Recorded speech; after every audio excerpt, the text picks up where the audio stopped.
So for this next one, we are going to work on the bundles, which show up here.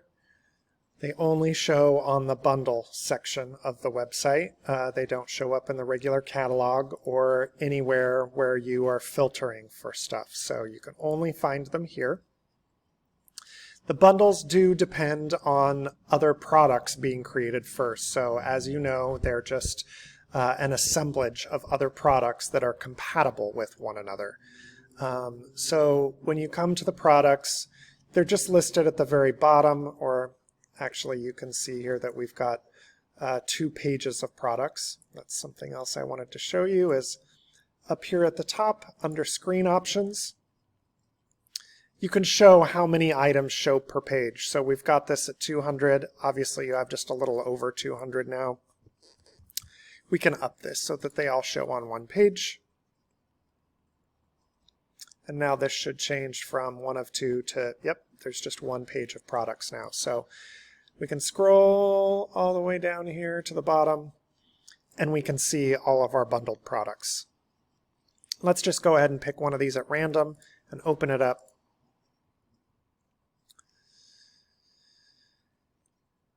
Now, the only part that you're going to, there's a couple parts I guess you're going to use here from before. You're going to put in any of the aspects that relate to the package part of the product. So, yeah, treat it as as if it were a package in terms of entering this information over here. For getting the rest of it to show up, sorry, let's do this.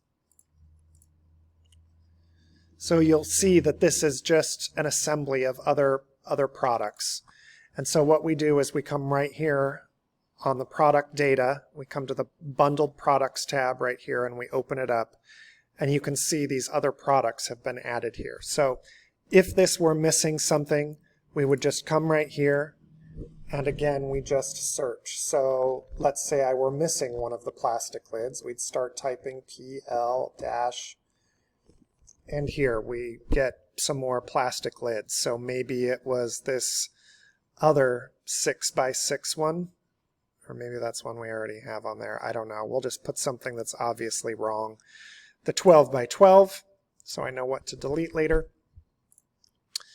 The only other thing you need to do once you've added it is it's got these defaults. We can't seem to change the defaults. So because we want the minimum quantity to be 0, we want it to start with 0 rather than the typical thing where it starts with 1 on everything. So you just need to change the minimum quantity to 0.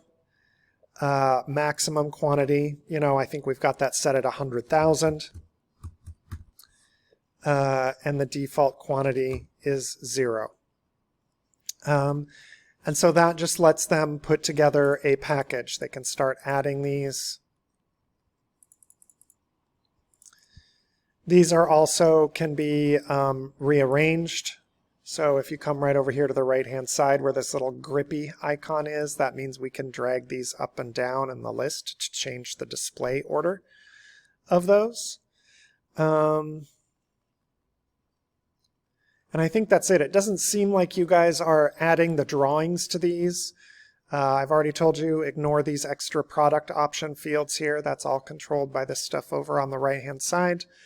And so really that's it. You're just assembling different products together. And once again, if you're adding a new one, you would just come and say add new here instead. Give it the title.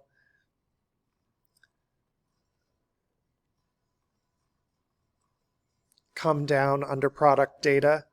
Oh, you have to change this first. Okay, so if you're going to add a new bundled product, you would come here and instead of simple product, you would click Product Bundle right here. That adds this extra tab. Then you can come here and you can start adding products to the group. Just like before, start typing and we can start adding these items in. Again,